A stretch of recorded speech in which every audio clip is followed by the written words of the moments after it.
الا المصلین الذین هم علی صلاتهم یحافظون والذی وہ کیا ہے ان الانسان خلق ہلوعا اذا مسہ الشر جزوعا واذا مسہ الخیر منوعا. قرآن کہہ رہے انسان میں دو برائیاں ہیں اوور آل انسانوں میں, کوئی مستثنا ہو سکتا ہے اس سے, لیکن انسان میں ایک یہ مینوفیکچرنگ فالٹ ہے گویا کہ یہ وہ کیا ہے اذا مسہ الشر جزوعا. بہت امپورٹنٹ آیت ہے یہ, اس کو سمجھو کہ جب اس کو کوئی مصیبت پہنچتی ہے تو بے صبرا ہو جاتا ہے, صبر نہیں کرتا. جزوعا جزا فضا, ہائے ہوئے بے یہ کیا ہو گیا. ڈپریشن میں تبھی تو جاتے ہیں لوگ. آج ڈپریشن کا مرض کم ہے یا زیادہ ہے؟ زیادہ ہے. غم برداشت ہی نہیں ہوتا. کورونا کا ذرا سا مسئلہ آیا, کورونا سے مرے نہیں مرے, ڈپریشن سے مر گئے. احتیاط یا تو کر نہیں رہے, کرنا شروع کی ہے تو اتنا کہ 6 کلومیٹر سے ہی بلوٹوتھ پہ سلام ہو رہے ہیں, وائی فائی سے. بس میاں بیوی کا آپس کا تعلق بھی, چائنا میں تو میاں بیوی ایک دوسرے کو چھوڑ کے بھاگ گئے. خیر, جزوعا. اور ہمارے ہاں جو جن لوگوں نے کرونا میں بے احتیاطیاں کی ہیں نا, وہ ایسے نہیں کہ ایمان بہت کامل تھا, وہ سمجھ رہے تھے یہ خبریں جھوٹی ہیں کرونا کی, یہ ایویں ڈرامے بازی ہے. اگر ان کو یقین ہوتا نا کہ اس سے مرتے بھی ہیں تو آپ دیکھتے کہ وہ مارکیٹ سے سب سے پہلے شارٹ ہوتے. وہ تو یہ سہ رہے تھے ہے ہی نہیں, ایویں ڈرامہ ہے. تو جزوعا قرآن کہتا ہے جب اسے کوئی مصیبت پہنچتی ہے جزا فضا, چیخنا چلانا, ہائے ابے یہ کیا ہو گیا, ابے یہ کیا, بجائے اس کے کہ صبر کرے کہ یہ کس کے ہاتھ میں ہے, اللہ کے ہاتھ میں. جیسے یعقوب علیہ السلام نے, ہمارے یہاں سر دیواروں سے پیٹ رہے ہیں, کوٹ رہے ہیں, ماتم کر رہے ہیں, کیا ہے یہ اسلام تھوڑی ہے. مصیبت پہنچو صبر. اور قرآن کہہ رہا ہے وَإِذَا مَسَّهُ الْخَيْرُ, جب خیر پہنچتی ہے, مال پہنچتا ہے تو منوعا, روکنا شروع کر دیتا ہے کہ ابھی ملا ہے, پتہ نہیں کل ملے گا نہ ملے, ہے بھائی. تنخواہ اچھی ہو گئی, بتا نہیں رہا, گھننا بن گیا, مانگ نہ لے کوئی. ایک تو میں خود بھی منع کرتا ہوں لوگوں کو بتانے سے, وہ اس لیے کہ فراڈی بھی آ جاتے ہیں مارکیٹ میں. ایک کنجوسی کی وجہ سے بھی لوگ نہیں بتا رہے ہوتے اللہ کی نعمت کھل کے. ہر وقت منہ پہ 12 بجے رہیں گے, ہے ہی نہیں کھانے کو, کچھ ہے ہی نہیں. تو منوعا, اس کا دل چاہتا ہے کیا کروں میں, روکوں. یہ مشاہدہ ہو رہا ہے. جب انسان غریب ہوتا ہے کہتا ہے جب پیسہ آئے گا مدرسے بھی بناؤں گا, مدرسوں میں دوں گا, ابے اتنا غریبوں کو کھلاؤں گا, ابے پھر یہ پھر کریں گے, یوں کریں گے. آتا ہے 1-2 مہینے تو چل رہا ہوتا ہے, اس کے بعد روکنا شروع. لوگ بھی یہی مشورے دے رہے ہوتے ہیں, پھر روکنا شروع, تو پھر ویسے ہی غریب کا غریب ہی نظر آئے گا شکل سے. تو قرآن کہتا ہے یہ 2 اخلاقی برائیاں ہیں, ہونا اس کے اپوزٹ چاہیے. مصیبت پہنچ رہی ہے, صبر کرو بھائی, اللہ ہے, وہ مصیبت دے بھی سکتا ہے اور دور کر بھی سکتا ہے. یعنی قرآن اصل میں یہ بتانا چاہ رہا ہے کہ جو ایمان والے ہیں وہ ایسے نہیں ہوتے, اور جب اللہ ان کو دیتا ہے تو کہتے ہیں اللہ نے دیا ہے نا تو خرچ کرو, جس اللہ نے دیا وہ دوبارہ بھی دے سکتا ہے, وہ کل بھی دے سکتا ہے. تو قرآن کہتا ہے کہ الا المصلین, سوائے ان لوگوں کے جو ایمان والے ہیں, جن کا اللہ پر ایمان ہے, وہ ایسا نہیں کرتے. مگر اللہ نے یوں نہیں کہا الا المومنین, سوائے ان کے جو مومن ہیں, نہ قرآن نے کہا جو نمازی ہیں. کیا مطلب؟ اب اللہ بجائے مومن کا نام لینے کے مومنین کی علامتیں بیان کرنا شروع کر رہا ہے. اس کی مثال ایسے ہے, میں کہوں اس مجمع میں سارے کمزور ہیں سوائے اس کے جس نے نیلے کپڑے پہنے ہوئے ہیں. اب نیلے کپڑوں کی کوئی خاصیت نہیں ہے یہ کہ وہ طاقتور ہے, اصل میں جو پاورفل تھا اس نے اتفاق سے کپڑے کیسے پہنے ہوئے تھے, نیلے کلر کے. تو اصل مقصد میرا یہ بیان کرنا نہیں ہے کہ نیلا کلر ایسی چیز ہے, میں تو ایک علامت بیان کر رہا ہوں کہ جو بہادر ہے اتفاق سے اس نے نیلے رنگ کے کپڑے پہنے ہوئے ہیں. تو قرآن یہاں یہ کہنا چاہ رہا ہے کہ صبر کی طاقت, اور جب اللہ پیسہ دے تو سخاوت, یہ صرف مومن میں ہوتی ہے. لیکن قرآن مومن کا نام نہیں لے رہا, قرآن کہہ رہے سوائے نمازیوں کے اور وہ لوگ کے جن میں یہی علامتیں. کیا مطلب؟ جن میں یہ علامتیں نظر آئیں تو سمجھ لینا کہ وہی مسلمان ہے, باقی سارے غیر مسلم ہیں, گویا کہ یہ ہے. تو یہ تو گویا اللہ تعالی علامتیں بتا کے بیان کر رہے ہیں کہ جن میں یہ علامتیں ہوں گی تو وہ مومن ہے, جن میں یہ علامتیں نہیں ہیں وہ مومن نہیں ہیں. تو کیا علامتیں قرآن نے بیان کی, کیسی خاندانی علامتیں؟ الا المصلین, فرمایا وہ لوگ جزا فضا نہیں کرتے, بے صبرے نہیں ہوتے اور کنجوس نہیں ہوتے جو نمازی ہیں. اب بہت سے لوگ کہتے ہیں ہم نے تو بہت سے نمازی کنجوس دیکھے ہیں, تو اس اشکال کا جواب جو میں نے تفسیر کی ہے اس میں مل گیا. اصل میں نمازیوں کو ہائی لائٹ نہیں کیا جا رہا, نہیں ہے یار. دیکھو میں دوبارہ اس مثال کی طرف آتا ہوں. میں نے کہا اس مجمع میں جتنے لوگ ہیں بزدل ہیں سوائے اس کے جس نے نیلے کپڑے پہنے ہوئے ہیں. آپ نے باہر جا کے دیکھا ایک نیلے کپڑے والا باہر, وہ تو بڑا بزدل ہے. آپ نے کہا انہوں نے تو کہا تھا جس کے نیلے کپڑے ہیں وہ کیا ہے, بہادر. اب آپ سمجھے کہ جس کے بھی نیلے کپڑے ہوں گے وہ کیا ہوگا, بہادر ہوگا. او بھائی نیلے کپڑے میں بہادری نہیں چھپی ہوئی, وہ تو اس کی ایک علامت تھی کہ وہ نیلے کپڑے پہن کے آیا ہے, اس لیے میں نے ہائی لائٹ کر دیا. تو قرآن بھی کہہ رہا ہے کہ اصل میں جو کامل, جس کا خدا پر ایمان ہوتا ہے نا, جو مانتا ہے کہ جو کچھ ہوتا ہے کس کی طرف سے ہوتا ہے, اللہ کی طرف سے, خدا پر جس کی نظر ہوتی ہے وہ جزا فضا بھی نہیں کرتا اور وہ کنجوس بھی نہیں ہوتا.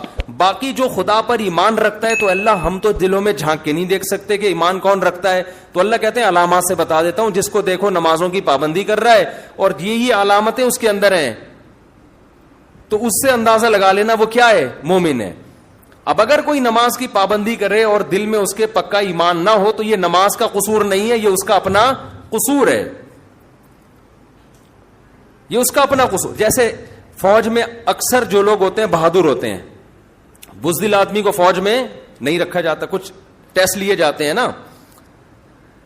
آج میں جہاز میں آ رہے تھے, ایک فوجی میرے ساتھ بیٹھے ہوئے تھے, میں نے ان سے گپ شپ شروع کر دی, آج نہیں چند دن پہلے, تو وہ میں نے گپ شپ شروع کر دی. تو وہ میں نے کہا سلیکٹ کیسے, کن کن وجوہات کی بیس پہ بندہ سلیکشن سے رہ جاتا ہے, تو اس میں ایک وجہ یہ بھی تھی کہ بندہ ہی نہ ہو.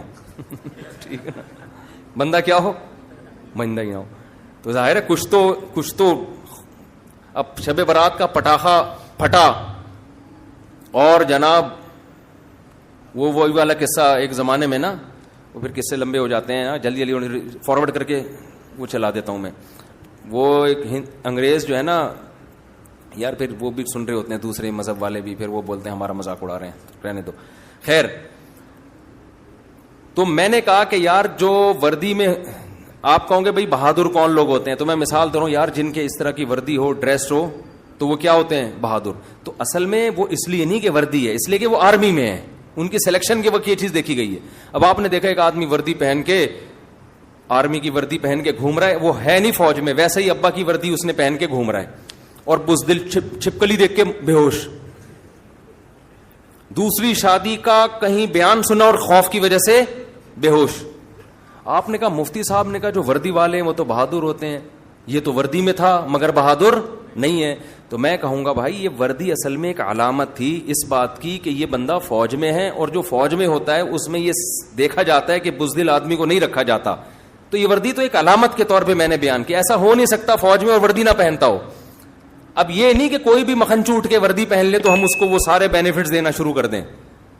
تو قرآن نمازی کی جو بیان کر رہا ہے نا کہ نمازی کنجوس نہیں ہوتا اور نمازی میں بے صبری نہیں ہوتی, تو قرآن اصل میں نمازی کی صفات نہیں بیان کر رہا, قرآن اصل میں اہل ایمان کی صفات بیان کر رہا ہے.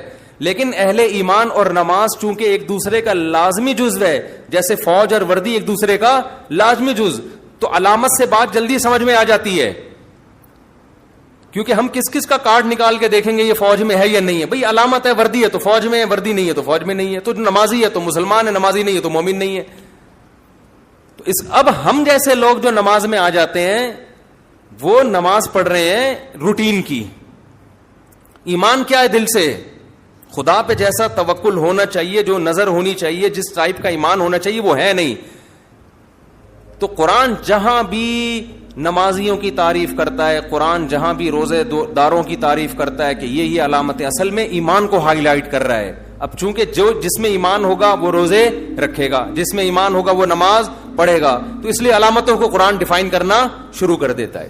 سمجھتے ہو؟ اس لیے اصل چیز کیا ہے, ایمان کو مضبوط کرو, ایمان کو. آج ایمان نہیں ہے. ہمارے حضرت فرمایا کرتے تھے کہ آج ہم فرماتے تھے دینداری کا جو اصل معیار ہے نا, جو دیکھو بخار بعض دفعہ انسان کو ہوتا ہے, دھوکا ہو جاتا ہے, حالانکہ بخار ہوتا نہیں. ہم نے ماتھے پہ ہاتھ رکھا گرم, ہم نے کہا بخار ہے, حالانکہ وہ دھوپ سے گرم ہوا ہوتا ہے. علامتوں میں بعض دفعہ انسان کو دھوکا ہو جاتا ہے. تو اس کے لیے تھرمامیٹر ہے. تھرمامیٹر دھوکا نہیں دے گا, وہ بتائے گا بھائی 99 ڈگری فارن ہائٹ یا 100 فارن ہائٹ. اس کا مطلب کیا ہے؟ سینٹی گریڈ نہیں, 100 ڈگری سینٹی میں ابلنا شروع ہو جائے گا. وہ ایک صاحب مجھے کہنے لگے 100 ڈگری سینٹی گریڈ اس کو بخار ہے. میں نے کہا بس اس کو دفنانے کے بھی قابل اب وہ نہیں رہا, اتنا ابل چکا ہوگا, اب کہاں دفن, اب تو اس کو کیا کرے, اب ریپیئرنگ بھی نہیں ہو سکتی اب اس کی.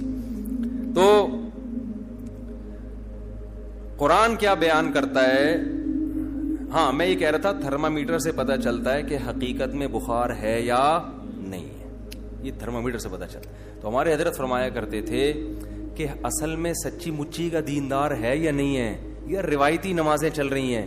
اس کا پتہ اسی سے چلتا ہے کہ جب کوئی اس پر مصیبت آتی ہے, پریشانی آتی ہے, تو اس کا ری ایکشن کیا ہوتا ہے. اس سے پتہ چل جاتا ہے یہ کتنا پانی میں ہے. ایک دم پاگلوں کی طرح بالکل غموں میں دیکھ لو نا, لوگ سر دیواروں سے جا جا کے مار رہے ہیں, ہائے یہ کیا ہو گیا, ہائے اللہ کو میں ہی ملا تھا ٹینشن دینے کے لیے.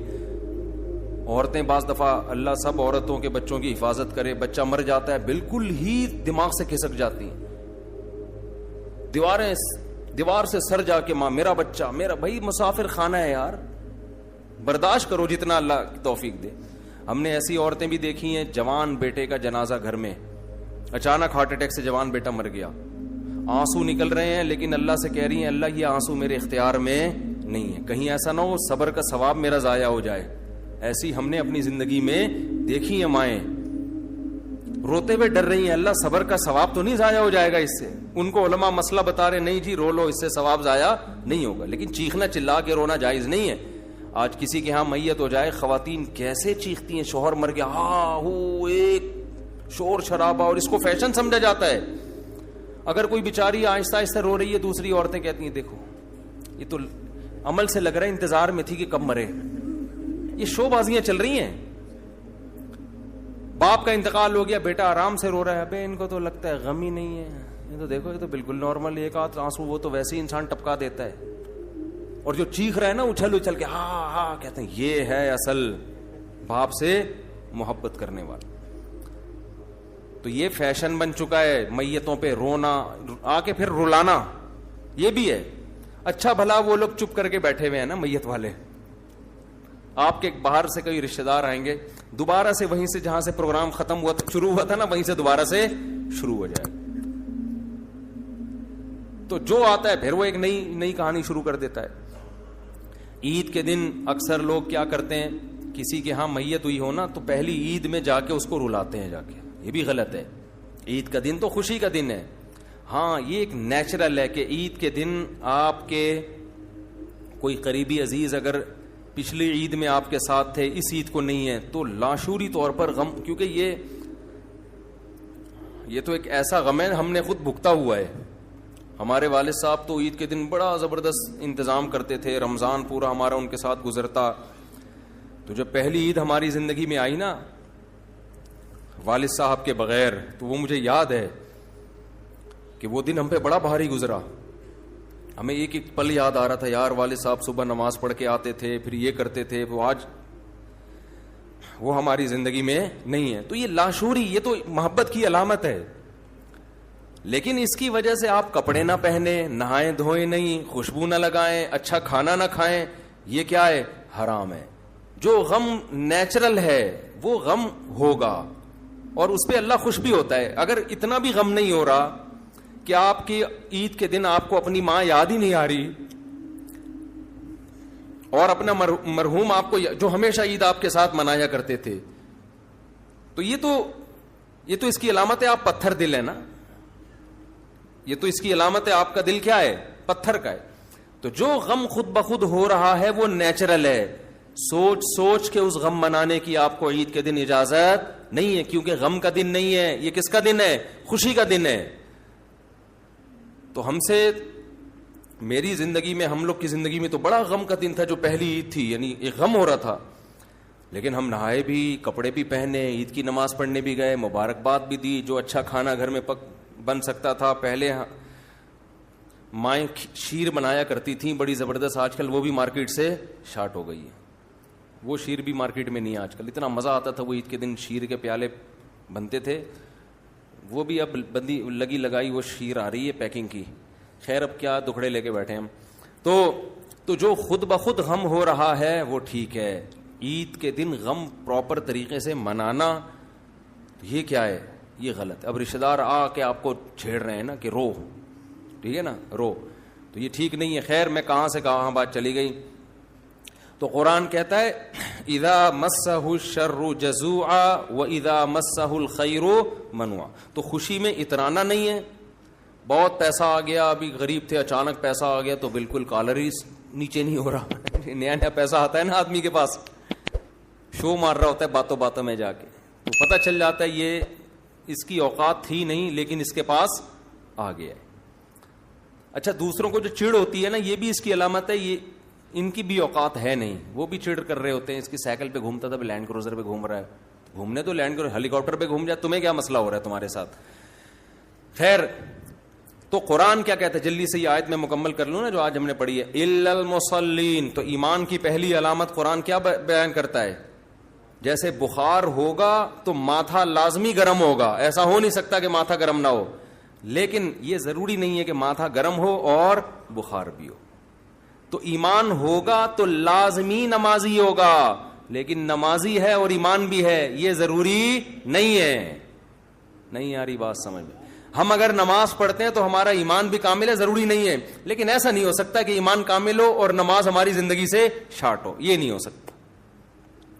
آگے بھی جتنی علامتیں اس میں بھی ہے الا المصلین الذین هم علی صلاتهم دائمون. قرآن کہتا ہے جس نمازی کی میں بات کر رہا ہوں نا، جس میں ایمان ہوتا ہے، وہ نمازی نہیں جو نماز پڑھتا ہے، یہ وہ نمازی ہے جو اپنی نمازوں پہ ہمیشگی قائم کرتا ہے، دوام، کبھی بھی اس کی نماز نہیں چھوٹتی. سفر ہو، حضر ہو، جہاز میں ہو، ٹرین میں ہو، ایمرجنسی ہو، بیمار ہو، کچھ بھی ہو، میدان جنگ میں بھی ہو، اس کی نماز اس سے قضا نہیں ہوگی. یہ جو امام ابو حنیفہ 2 نمازیں سفر میں اکٹھی پڑھنے کے قائل نہیں ہے نا، وہ کہتے ہیں اکٹھی ہوں گی لیکن اس طرح سے ہوں گی کہ نماز کو مؤخر کر کے دوسرا وقت کے قریب اور دوسری نماز، اس طرح سے انہوں نے حدیثوں میں تطبیق دی ہے. اس کا مقصد حدیثوں کی مخالفت نہیں ہے، اس کا مقصد یہ کہ قرآن اہل ایمان کی صفات میں ہمیشہ یہ بیان کرتا ہے کہ نمازوں کی حفاظت کرتے ہیں، چاہے سفر ہو یا حضر، بیماری ہو یا پریشانی. وہ اتنی زیادہ تاکیدیں ہیں کہ ان کی رائے یہ کہ جب تک اس جیسی مضبوط دلیلیں قائم نہیں ہو جائیں، بالکل بے غبار 2 اور 2 4 کی طرح متواتر روایات نہ ہو جن میں قضا کرنے کی اجازت دی جا رہی ہے سفر میں، اس وقت تک ان کا قول کیا ہے کہ ہم نمازوں کو قضا کرنے کی اجازت نہیں دیں گے. کیونکہ بہت زیادہ تاکید ہے، ایمان کی علامت ہے. محافظت کا مطلب ہی یہی ہوتا ہے کہ وقت سے پہلے پڑھ لینا اس کو. الا المصلین الذین هم علی صلاتهم دائمون والذین فی اموالہم حق معلوم. دوسری صفت قرآن بیان کرتا ہے جس میں ایمان ہوگا اس کا سارا پیسہ اس کی جیب میں نہیں جائے گا. یہ ہو ہی نہیں سکتا کہ مسلمان بھی ہے اور سارا پیسہ اپنا خود کما کے خود کھا جاتا ہے. اٹ ازنٹ پاسبل، یہ ممکن نہیں ہے. بلکہ قرآن کیا کہتا ہے؟ اچھا اے اللہ ٹھیک ہے، پھر یہ علامت ہے کہ جتنا پیسہ کماتا ہے اس میں سے غریبوں کو بھی دیتا ہے. اللہ کہتے ہیں نہ، دینا بھی کافی نہیں ہے. وہ تو انگریز بھی دے دیتے ہیں. کہتے ہیں حق للسائل والمحروم. ان کے مال میں جو مستحق بھکاری ہیں اور جو محروم لوگ ہیں ان کا پراپر حصہ ہوتا ہے. حق کا مطلب لازمی. یہ سمجھتے ہیں تو لازمی دینا یہ ہمارا ہے ہی نہیں، یہ تو اللہ نے ہمیں زیادہ ایکسٹرا اس لیے دیا ہے تاکہ ہم ان کو دیں. تو اللہ ڈائریکٹ ان کو دینے کے بجائے ہمارے ذریعے سے دلوا رہا ہے، یہ انہی کا ہے. حق کا مطلب کیا ہوتا ہے؟ اپنا قرضہ کوئی آپ سے مانگنے کے لیے آ جائے تو آپ کہتے ہو یہ لو جی 1 لاکھ، اب میرا احسان یاد رکھنا. کہے گا احسان کہاں سے بھائی، تو نے مجھ سے موبائل خریدا تھا ₹1,00,000 کا، تو پیسے تو نے دیے نہیں تھے، اور اب کہہ رہے احسان کس بات کا بھائی؟ فری میں تھوڑی مانگ رہا ہوں, میرا حق ہے. تو یہی حالت ہوتی ہے. اللہ